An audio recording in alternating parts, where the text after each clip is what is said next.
Hi, Diarmuid here. The last time I took my piano out in my place of work, I got into big trouble, so I hope this will go okay. It won't be offensive to anybody. But anyway, a colleague of mine, a lovely chap, I only came here in April, and he was one of the first to make me feel welcome. So I have a great deal of respect for him. Jay is his name. I don't even know his surname, would you believe it? But he's getting married tomorrow, and he was flabbergasted this afternoon when we gave him a presentation around the collection and gave him a card and a present and the collection. But anyway, as well as my day job, which is loading boxes around and doing various other things around here, I compose music, and a few years ago I composed this piece of music. And I just said, right, before I go home this evening, I'd like to play it for Jay and his fiancè, and hope they have a lovely wedding day and reception tomorrow. And at some stage he will see it. I'll send him the link to it.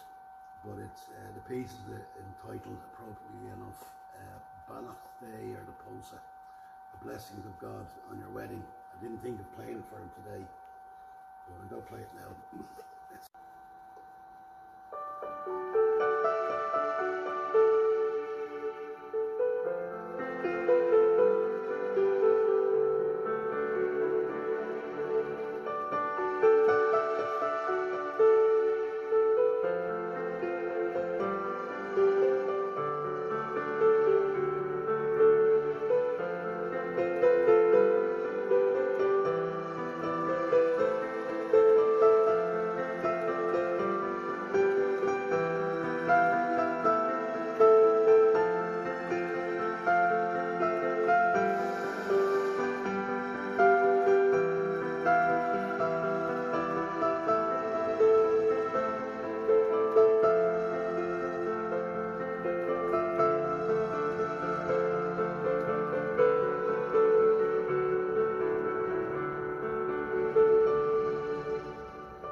For Jay and his fiancée.